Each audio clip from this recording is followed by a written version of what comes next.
에이, 나는 멀티태스킹이 돼. 스마트폰 카톡 보내면서 대화할 수 있어. 얘기 다 들어. 그럴 수 있을지도 모르죠. 저는 멀티태스킹은 불가능하다고 믿는 주의지만 그럴 수 있을지도 모릅니다. 그런데 상대방도 그렇게 생각해 줬으면 좋겠는데 말이죠.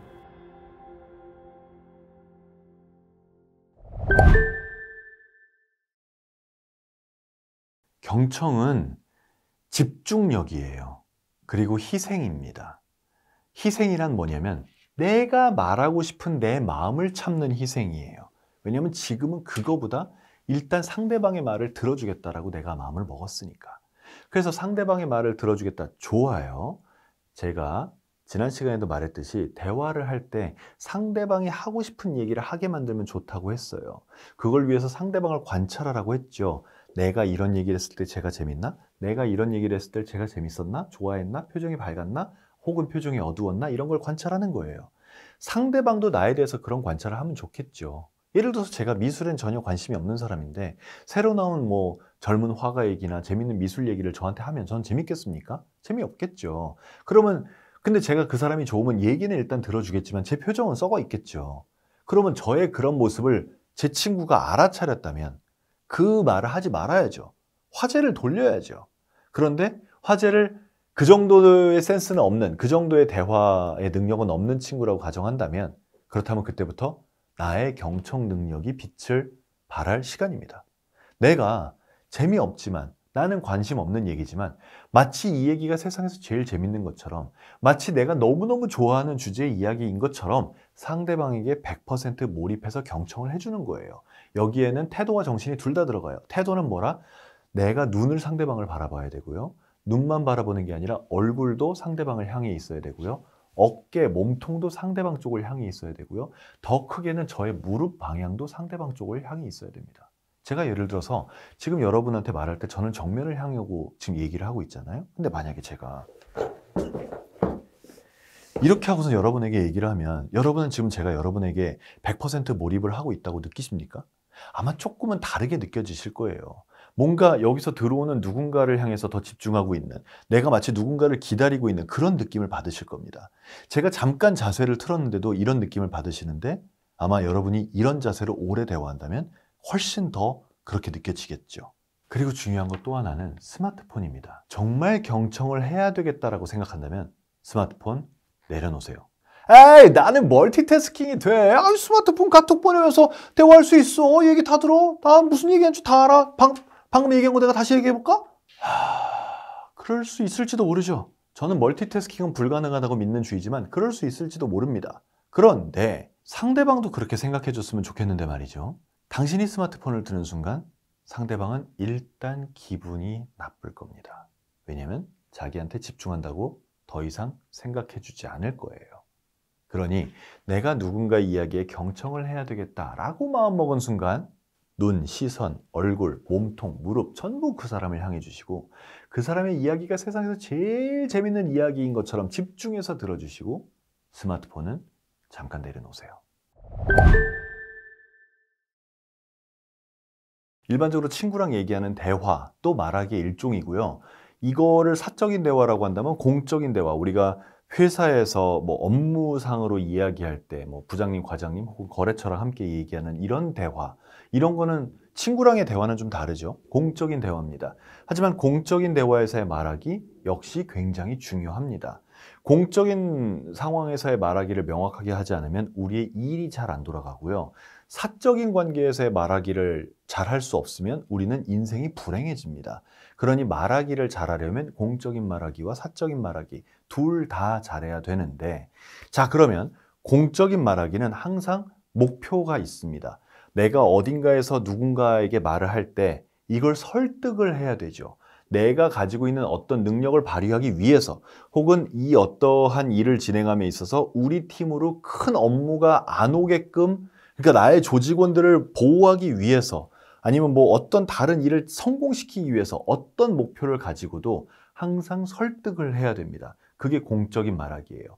근데 설득을 잘하려면 상대방의 얘기도 잘 들어야 됩니다. 상대방, 그러니까 저랑 이렇게 카운터 파트너가 되는 그 상대방들이 이야기하는 주장, 그들이 원하는 그런 부분이 무엇인지를 정확히 파악을 해야 그래야 그 부분들을 뭐 받아줄 거라면 받아줄 거라든지, 받아줄 수 없다면 이건 못 받아주니 다른 건 받아줄게라고 협상을 하든지, 이런 식의 주고받기의 대화가 가능해져요. 근데 이건 쉽지 않아요. 그래서 협상의 대가, 뭐 미국 사람들은 니고시에이터라는 직업이 아예 따로 있기도 하죠. 우리나라에서는 그게 좀 드물긴 하지만요. 그만큼 말하기를 정확하게 하면서 공적인 상황에서 상대방의 조직과 나의 조직, 혹은 상대방이라는 개인과 나라는 개인이 서로 원하는 거를 주고받는 이런 대화는 굉장히 어려운 대화입니다. 다시 말해서 어렵다는 걸 인식을 하고 있어야 돼요. 이걸 쉽게 생각하는 게 아니라 어렵다는 걸 인식을 하고 있어야 됩니다. 그리고 내 목표, 나는 오늘 다른 거는 양보할 수 있지만 요거는 지키겠다. 이것도 가급적이면 지켰으면 좋겠다. 이건 안 지켜도 된다. 이렇게 분리해서 내 조건들을 가지고 그렇게 분류를 해놓고 상대방과 대화를 한다면 훨씬 편하게 얘기를 할 수 있을 겁니다. 사적인 대화를 잘하기 위해서는 감정이 서로 만나야 돼요. 감정이 만난다는 건 감정을 뭐 화를 내라, 격하게 반응해라 이렇다기보단 상대방의 감정이 결국은 말로 드러나서 나오는 거고, 그걸 들은 나의 감정이 다시 한번 내 말로 드러나서, 그러니까 내 말에 묻어나서 표현이 되는 거죠. 이렇게 서로가 서로에게 주고받는 말 사이에 서로의 감정이 얹어 있는 상태인데, 이 감정과 감정이 서로를 이해하고 잘 버무려져야, 그렇게 할 수 있는 대화를 해야 상대방도 기분이 좋아지고 나도 행복할 수 있는 그런 사적인 대화를 하게 됩니다. 우리가 이 부분도 그렇게 꼭 잘한다고 하진 않아요. 여러분이 생각해 보면 가족과 정말 절친하게 대화를 하는 사람들은 우리 주변에 그렇게 흔하지 않습니다. 근데 생각해 보면 가족이야말로 나의 모든 걸 털어놓고 대화를 해야 되는 상대인데 실제로는 그렇게 하는 사람이 드문 거죠. 그래서 난 가족과는 말이 안 통해. 나는 친구 A, 그래 얘랑은 말이 잘 통하는데 내 동생 새끼 말이 안 통해. 이렇게 말하는 사람 우리 주변에서 상당히 많이 봅니다. 근데 그런 것들이 다 어떻게 보면 이 내 감정을 표현하고 상대방의 감정을 받아주는 그런 사적인 대화의 능력이 부족한 데서 오는 아쉬운 점인 거죠. 저는 이거를 기술이라고 표현하면 조금 그런 것 같아요. 기술이라면 마치 본질은 그렇지 않은데 뭔가 내가 테크닉을 부려서 상대방이 나를 좋아하게 만드는 그런 느낌을 주는 말이잖아요. 근데 사실 대화에서의 상대방과의 커뮤니케이션, 소통, 그래서 결국은 상대방이 나를 좋아하게 만드는, 이거는 기술의 범주가 아니라 본질의 범주에 더 가깝습니다. 상대방이 무엇을 좋아하는지를 잘 관찰하고 상대방이 좋아하는 내용의 주제로 이야기가 흐르게 가게 하는 게 결국은 그 대화에서 상대방으로부터 호감을 사기 위해서 가장 중요한 부분이죠. 그걸 위해서 상대방을 관찰을 해야 됩니다.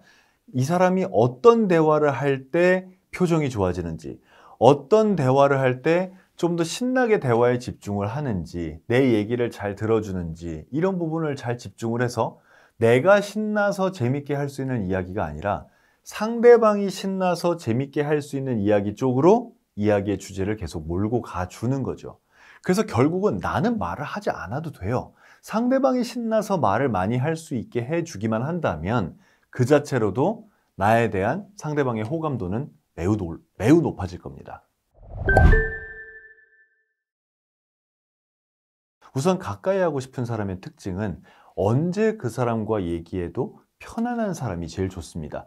이게 언제 그 사람과 얘기해도 재밌는 사람이 제일 좋다라고 생각할 수도 있어요. 하지만 재밌는 사람은요, 사람들이 보통 구경하러 갑니다. 하지만 내가 정말 쉬고 싶고 내가 내 시간을 즐기고 싶고 내가 편안하고 싶을 땐 내 이야기를 들어주는 사람한테 가죠.